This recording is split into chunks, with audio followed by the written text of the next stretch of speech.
Là aussi on a un petit problème sur le chauffe-eau, donc du coup ça coule et là bizarrement ça s'évacue pas, donc pour moi c'est l'évacuation de chauffe-eau qui est bouchée. Alors comment, je vous explique. Toute une évacuation elle passe par là, d'accord, et à ce niveau là on a un coude, même si dans l'évacuation de chauffe-eau on jette rien, mais l'eau il passe pas. Et du coup, en passant par là, moi je pense qu'il faut qu'on mette un tête d'engorgement à ce niveau-là, puisque cette évacuation, elle va directement se raccorder avec l'évacuation de l'évier et la vaisselle. Donc pour moi, il y a forcément des résidus qui font le bouchon. Donc on va faire en coupe ici, d'accord, on va couper là. On va dévisser les deux colliers. Et on va essayer de vider tout ce qu'il y a déjà, toute l'eau qui est déjà dans le réseau. Et je vous fais voir ce qu'il y a dedans. Dans le premier temps, on a l'évacuation qui est là. Donc on fait un petit on fait un petit encoche avec la scie.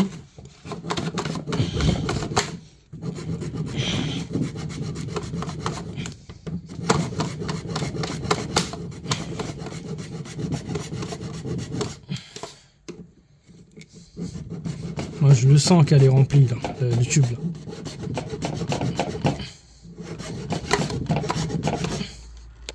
Voilà, ça commence à couler, on va pas trop couper, on va laisser couler petit à petit. On va remplir les gamelles et après une fois que tout est vidé, on vient couper le tuyau entièrement et on va faire la place pour l'évacuation. Pour le tête d'engorgement, déjà on commence à tracer, on commence à gratter déjà la peinture le temps que ça se vidange.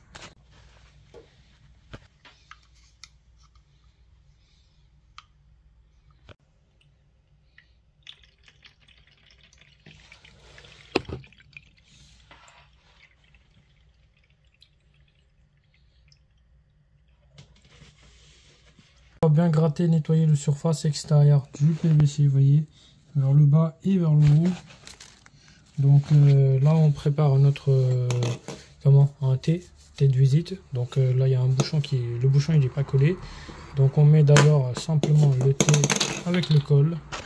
Là du coup j'ai mis mon thé, il est collé, j'avais largement de la place les deux colliers, certes j'avais dévissé les colliers. Donc j'ai pu bouger une partie de PVC par là, une partie de PVC par là. Il n'y a pas eu besoin de rajouter le manchon de la réparation ou le JD. Donc là les raccords ils sont collés les deux côtés, vous voyez. Plus qu'à passer le furet, on aille un peu plus loin, on regarde ce que ça donne le résultat. Voilà, du coup vous voyez là j'ai pu passer mon furet dans le thé. C'est presque... je suis parti presque 10 mètres. Donc le furet il fait presque 20 mètres. Là je suis parti 10 mètres et là je suis en dessous de l'évier. Et là je vais ici mon tube en 32 qui vient se raccorder. Hop. Là, sur le T en diamètre 50. Et nous ce qu'on va faire, on va essayer de retirer le bouchon. On va essayer de zoomer pour voir si on voit bien le furet il passe. Le furet plutôt. Du coup, comme on a pu voir que le furet il passe bien, il y a énormément de la graisse. Donc on fait une dernière vérification.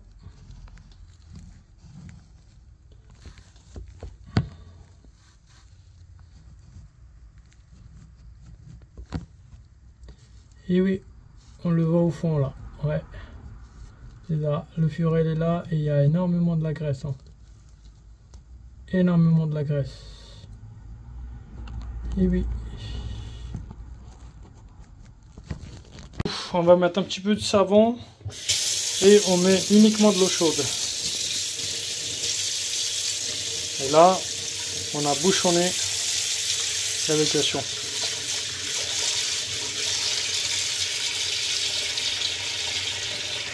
On le laisse remplir un petit peu, on va installer le caméra sur l'évacuation qu'on puisse voir si ça s'évacue assez facilement et ce sera le seul moyen de voir que si la graisse s'est barrée ou pas.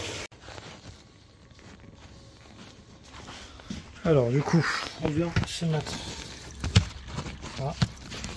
A priori c'est en train de déjà partir donc.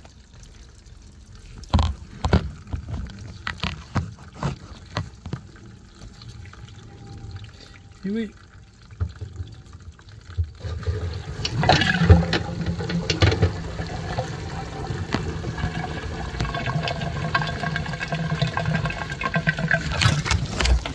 Quel bordel. Ah. Et oui. Merde. Ça s'est pas passé comme prévu. Vérification avant de fermer le bouchon.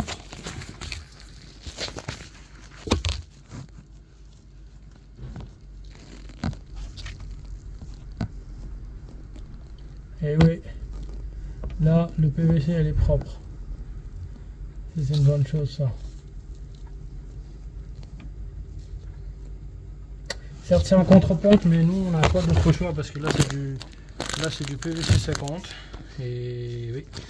Et là, du coup, c'est mort de vérifier ou faire quelque chose. Donc, c'est vraiment impossible. Donc, il va falloir. La seule façon, c'est du. Voilà, ça sera du localisé derrière au niveau de la colonne générale, ou une colonne d'évacuation.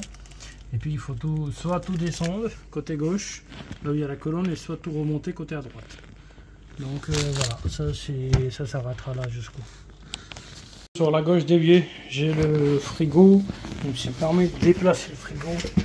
Et oui, regardez, bon boulot, les mecs ils ont mis du merde flexible. Là ils ont chauffé pareil, là ça descend dans la colonne. Pour moi il y a un coude ici, là je le vois un coude là. Ça descend un peu plus bas dans la colonne. Regardez un flexible. Qu'est-ce qui fait un flexible? Les mecs ils étaient même pas capables de mettre un JD ou un manchon de réparation. Donc j'ouvre. Je suis persuadé qu'il va y avoir de l'eau. Regardez ça. Oh. Et oui. Parce que j'avais passé le furet. Et oui. J'appuie vers le bas. Oh. Et bien sûr, il commence à venir. J'appuie vers le haut. Ah oui, ça part, ça revient. Purée, les mecs, comment ils ont bossé. Je comprends pas les mecs là. Qu'est-ce qu'ils ont fait là? Je vous assure, je comprends pas. C'est vraiment du n'importe quoi ce qu'ils ont fait là. L'eau il part et revient. Ça c'est du n'importe quoi ça. Mais bon, l'essentiel c'est que c'est débouché et du coup là on va lâcher un petit peu de l'eau dans l'évier, on regarde ce que ça donne. Du coup là j'ouvre de l'eau. On va voir combien de pourcents il vient ici.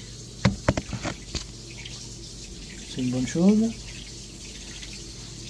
Et là ça commence à cumuler. Oh putain. C'est pas bon ça. Là ça commence à cumuler là. Et le pire c'est que si je vais l'ouvrir, le petit bouchon je l'ai mis là-bas,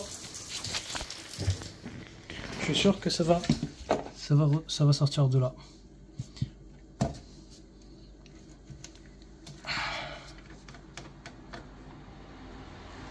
Bah oui, c'est remonté, vous voyez. Le niveau d'eau il est remonté. Putain, quel bordel. Quelle bande des cons. C'est pas une bonne chose ça. Et non. Moi je vois autrement ce qu'on fait. On va essayer de vider un petit peu le groupe sécurité. On regarde ce que ça donne. Là, je suis en train de vider. L'eau il est en train de descendre. Oui, ça part, ça part, ça part. Vas-y, vas-y, vas-y. Vas-y, vas-y, vas-y, fais dégager de l'eau. Ça ferait plaisir.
Ouais, là ça revient. Donc c'est toute une évacuation à reprendre. Et oui.